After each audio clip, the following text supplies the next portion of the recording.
The sea stood before them, and behind them came Pharaoh's army, the most powerful force on earth. The Israelites had nowhere to run and no human way of escape. Then Moses lifted his staff toward the waters, not by his own power, but because God had spoken. What happened next became one of the greatest miracles in biblical history, a moment that showed that nothing is impossible for the Lord. But why did God part the Red Sea? And what does this miracle mean for us today? Hundreds of years after Joseph brought Jacob's family to Egypt, the Israelites became slaves under a new Pharaoh who feared their growing numbers. They suffered under harsh labor and cried out to God. But the Lord remembered his covenant with Abraham, Isaac, and Jacob. God raised up Moses, who had been saved as a baby and later called through the burning bush.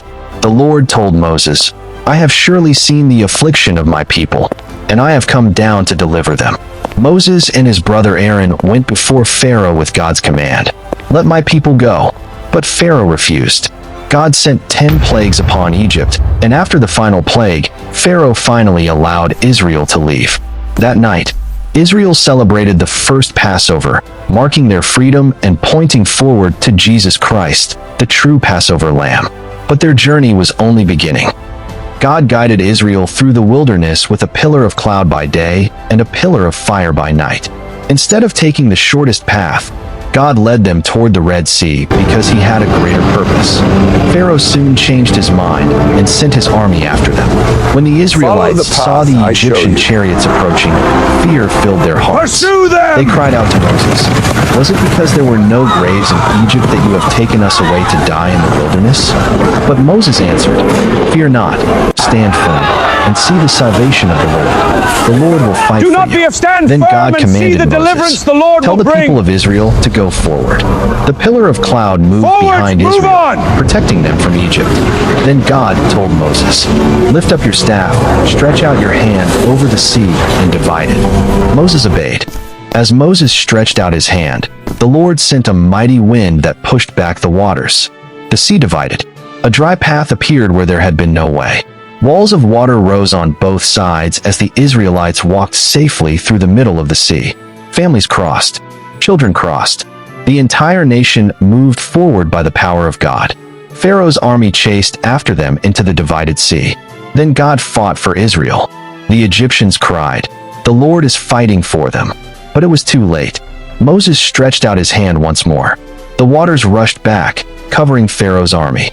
That day, Israel stood safely on the other side, free at last. The meaning of the miracle. The crossing of the Red Sea became one of the greatest demonstrations of God's saving power. The Bible does not reveal the exact location of the crossing, but it clearly declares that God divided the waters and rescued his people. This miracle reminds us that no obstacle is greater than God, and no earthly power can stand against his will. The Exodus also points to Jesus Christ. Just as God delivered Israel from slavery in Egypt, Jesus delivers all who trust in him from the slavery of sin and brings true and everlasting freedom. The legacy. After witnessing God's power, Israel worshipped him. Moses and the people sang, "The Lord is my strength and my song, and he has become my salvation." Miriam led the women in celebration, praising God for his victory. The Red Sea became a reminder throughout Scripture that God saves his people and keeps his promises. For Christians today, this miracle reminds us that no situation is impossible for the Lord. Faith lessons. 1. God's plan is greater than what we can see. 2. Faith means obeying God before we see the answer. 3. Fear disappears when we remember God's promises. 4. God fights battles we cannot win alone. 5. God's greatest deliverance comes through Jesus Christ. 6. Our response to God's faithfulness should be worship. 7. Remembering God's past faithfulness helps us trust him in the future. 8. No obstacle is greater than the Creator of all things. The parting of the Red Sea is more than an ancient story. It is a declaration that God is powerful, faithful, and able to make a way when there seems to be no way. The same God who opened the sea for Israel still calls his people to trust him today. Call to action. If this Bible story strengthened your faith, like this video, subscribe to the channel, and turn on notifications for more cinematic Bible documentaries. Share this message with someone who needs encouragement, and comment below. What part of the Red Sea story speaks to you the most? Thank you for watching. May God bless you and strengthen your faith.